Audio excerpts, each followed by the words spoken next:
স্বাগতম জনাইছো the weekend ৰেচিপিলৈ।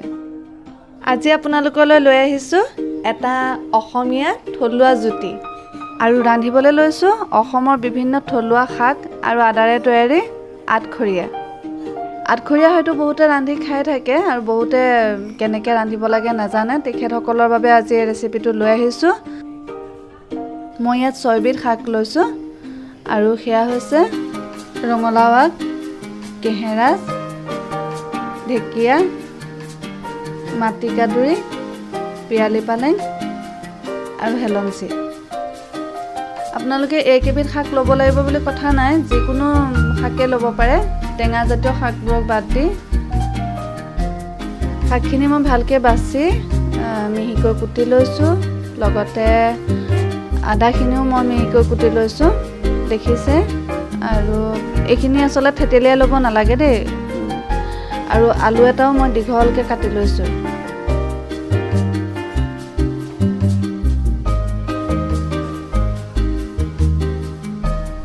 গৰম কেৰাহীত এতিয়া মিঠাতেল দি মই পাঁচফোৰণকেইটা ফুটাই ল'ম।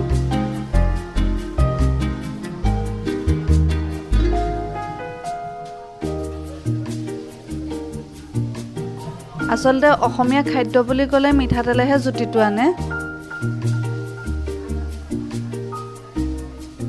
এতিয়া মই শাকখিনি আৰু আলু একেলগে দি দিছোঁ তেলত।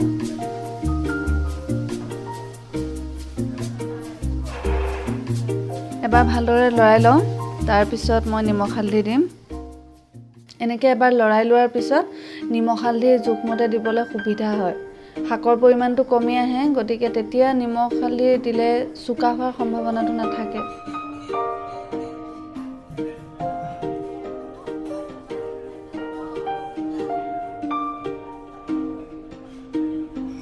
এতিয়া মই নিমখ হালধি দিয়াৰ পিছত ভালদৰে লৰাই আকৌ মই কম জুইত ঢাকি পেলাই সিজিবলৈ দিম।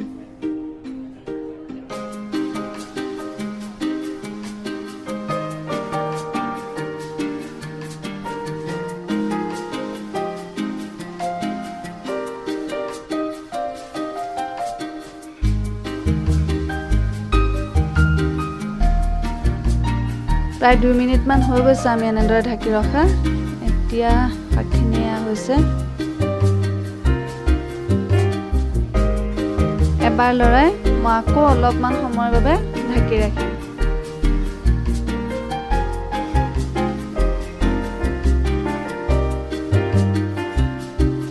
শাকখিনি অলপমান কোমলিছে।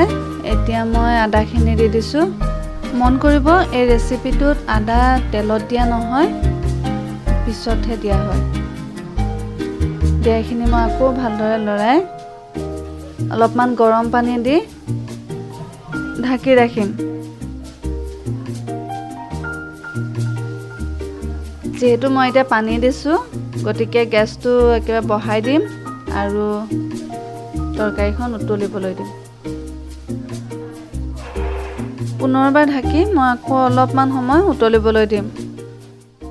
এই থলুৱা ব্যঞ্জনবিধ আমাৰ স্বাস্থ্যৰ বাবে খুবেই উপকাৰী। আপোনালোকে ৰান্ধোতেও দেখিছে, আমাৰ তেল আৰু মছলাৰ ব্যৱহাৰ খুব কম হয় ইয়াত। অসমীয়া এনে খাদ্যবোৰত তেল মছলাৰ ব্যৱহাৰ কম হোৱাৰ লগতে এই যিবিলাক আমাৰ শাক ব্যৱহাৰ হয় অসমত উপলব্ধ, সেইবিলাকৰ যথেষ্ট মেডিচিনেল ভেলু থাকে আৰু সেইবোৰে আমাৰ স্বাস্থ্যৰ বাবে যথেষ্ট উপকাৰী হয়। আমাৰ আঞ্জাখন হৈ গৈছে আৰু মই আলুখিনি অলপমান হেঁচি পেলাই ভাঙি দিছোঁ, তৰকাৰীখন অলপমান ডাঠ হ'বলৈ। খুবেই সাধাৰণ যেন লগা এই ব্যঞ্জনবিধ আমাৰ স্বাস্থ্যৰ বাবে যেনেদৰে উপকাৰী, ইয়াৰ টেষ্টটো খুব ধুনীয়া। বিশেষকৈ আদাৰ ব্যৱহাৰে এই ব্যঞ্জনখনক খাবলৈ অধিক ধুনীয়া কৰি তোলে।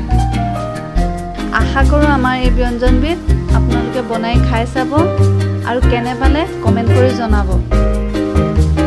ভাল পালে লাইক শ্বেয়াৰ কৰিবলৈ নাপাহৰিব। পুনৰ লগ পাম অহা শুকুৰবাৰে আন এটি ৰেচিপিৰ সৈতে। ধন্যবাদ।